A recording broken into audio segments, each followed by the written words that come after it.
Ok các bạn, ở bài học tiếp theo thì mình sẽ cùng mọi người đi tìm hiểu về cái nút này nhá, cái nút đần này. Đó, chúng ta di chuyển cái nút đần này thì lập tức là cái khuôn mặt con người cũng sẽ thay đổi theo nhá. Ok. Alo. Tiếp theo thì mình sẽ hướng dẫn mọi người làm cái động tác cho cái thằng người này nhá. Thì cái thằng người này trong hai bài trước thì mình đã hướng dẫn mọi người cách vẽ rồi. Thì bây giờ là mình sẽ hướng dẫn mọi người là cái thằng người này nó đánh một cái động tác như này nhá. Thì đầu tiên mọi người copy 6 cái layer này đi, 6 cái sape này. Sau đó mọi người sang Ctrl V sang đây. Đó, mọi người Ctrl V sang thằng ở bên này là được rồi. Ok nhá. Tiếp theo thì mọi người chọn cái parent link, mọi người cho nó hết nó về none nhá. Sau đó chúng ta muốn di chuyển cái này về thì chúng ta kéo nó sang bên đây. Ok. Như thế chúng ta đã được hai cái bàn tay rồi nha các bạn. Ok, tiếp theo chúng ta chọn lấy cái cánh tay trái này đi. Sau đó chúng ta vào đắp parcel nha. Đây. Khởi động cái ô này lên. Thì chúng ta lựa chọn sang ô đầu tiên. Sau đó chọn loại am nha. Thì phần mềm nó sẽ tính cho chúng ta là đó, đây nó sẽ như thế này. Chúng ta sẽ di chuyển cái am này vào trong đây nhá.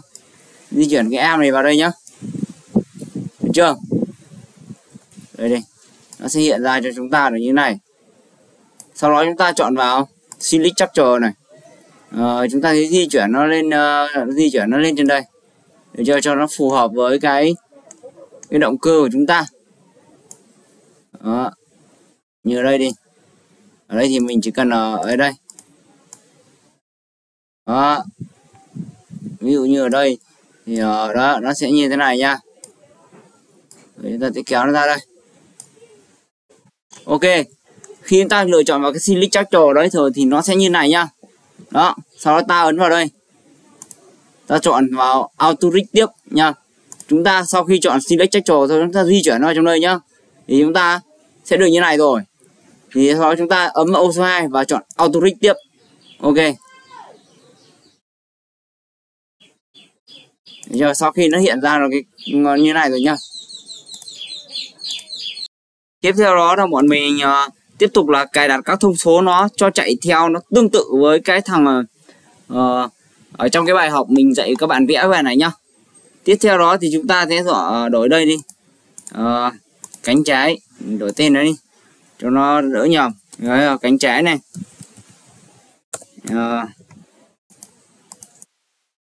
Tay trái này. Đây là cái tên của mình tự đặt tiêu đề thôi nhá. Sau đó ở đây hand, đây là bàn tay trái nha mọi người. Ok. Đó. Ok. Sau đó mình về đây, mình cho số này là số 4 là tay trái đi. Đó mình cho vào đây là số 3 bàn tay trái. Mình đổi tên nó cho nó mình link cho nó dễ nha các bạn. Sau đó đây mình cho vào số 5 đi. Ok, cánh trái. Thì để khi đấy thì mình có thay đổi ấy, thì cái cánh tay nó cũng sẽ thay đổi theo nha mọi người. Ok, nếu nó bị lỗi nhá, chúng ta phải nhấp chuột phải vào đây, sau đó ta lại auto git lại, được chưa? Để khi nào nó ra được thôi. Ok, tại vì đây nó ra được những cái chỉ số IK, AM với lại control như này cho mình nhá, thì mình mới bắt đầu sử dụng được nhá. Ok mọi người. Ok các bạn nhá. Tiếp theo thì chúng ta sẽ tìm vào cái chỉ số đây, C này. Làm sao mà cái hiệu ứng này, cái chỉ số nào mà nó có cả AM với IK này nhá, với control này, được chưa? Thì chúng ta bắt đầu mới chỉnh hệ số Boolean của nó với lại rotation của nó nhá. Ví dụ như ở đây của mình cho rotation với lại Boolean của nó xuất phát từ đây. Nhưng mình cho ra cái dây này đi. Mình sẽ phải cho nó thẳng ra tí. Đó, nó ra cái con số này. Khi mà nó ra đây rồi, đó mình mới được như này nha. Khi đấy mình mới thu được cái này về. Đó, các bạn phải chỉnh những cái thông số này đi. Đó. Bạn sẽ thấy là nó sẽ lên trên đây một tí, được chưa? Mình muốn đang đánh cái tay này nó thẳng ra, được không? Mình muốn đang cho nó xuống đây một tí. Đó.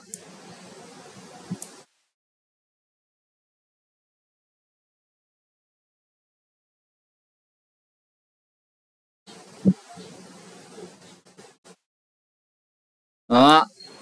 Xong bây giờ bắt đầu mình mới quay góc tay này ra.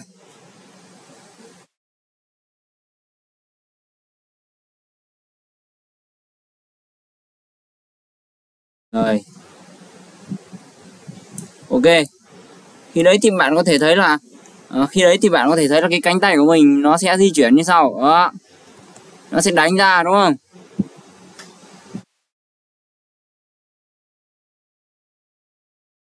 Nó sẽ đánh ra như này.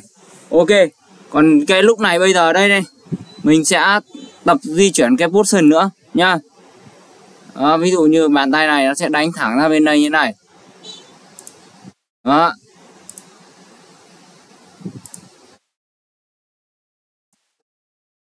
Rồi. Đó. Ok. Thì mình đã được xong một cái bàn tay trái nó như vậy nha. Ok, tiếp theo nữa thì mình sẽ tạo thêm cho nó xem cái cánh tay phải của nó cũng các chỉ số như này qua cái tương tự như cái bàn tay trái hôm nãy. Và mình sẽ tạo được như này nha. Đó, mình sẽ chỉnh sửa những hệ số position của thằng này nhá. Mình sẽ chỉnh những hệ số position và rotation của cái thằng C2 trên cùng này. Đó, để mình tạo được một cái hiệu ứng nó như này nhá. Ok. Đó. Thì lúc này các bạn để ý giúp mình nhá. Ở đây sang bên đây mình ở đây thì mình sẽ xóa cái con một đi.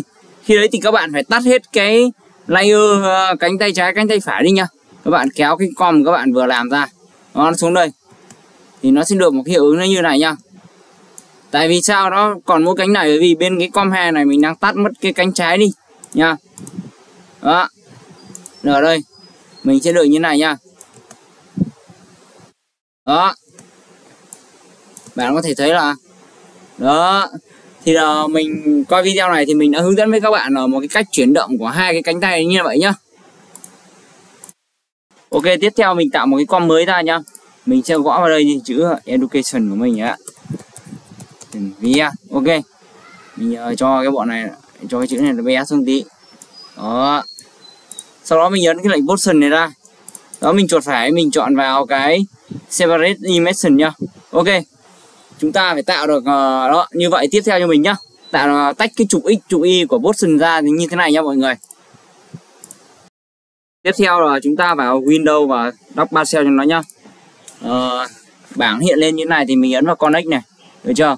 Sau đó mình nhấp vào cái dấu chấm đỏ này nha các bạn. Ok, để cho nó hiện cái bảng này lên, đúng không? Ở đây chúng ta ở đây ok, mình cứ cho nó thành 100% đi. Không thì cứ để nguyên đi. Đó, mình cứ thành 100% cũng được. Âm 100 đi, mắc mấy min mà. Ok. Ở đây nhá, sau khi chúng ta chọn vào cái trục x này nhá. Đó, các bạn chọn trục x cho mình. Các bạn ấn lệnh connector cho mình, được chưa? Đây. Các bạn chọn ở đây. Sau các bạn nhấp trục x nhá. Các bạn ấn connect phát thì lập tức là cái code của trục x nó sẽ được chọn nha. Tiếp theo chúng ta chọn vào trục y và cho bạn ấn vào trục y cho mình và ấn vào connect cho mình. Đó, thì lập tức là x với y của mình đã được viết code, được đọc nó viết code cho nha. Ok. Rồi. Tiếp theo là mình ra cái đây, slider đây. Ok, tạm thời như vậy đã nhá. Ok, tiếp theo thì mình sẽ cho nó cái thằng này này. Mình cho thằng education này của mình nó chạy theo thằng 1C. Thì khi đấy thì mình sẽ có được cái hiệu ứng như sau. Đó. Mình sẽ có được cái hiệu ứng là mình di chuyển sau cái ô này thì cái hình text nó sẽ được di chuyển nhá. Đó, nó sẽ di chuyển kiểu như này nha mọi người. Đó. Ok.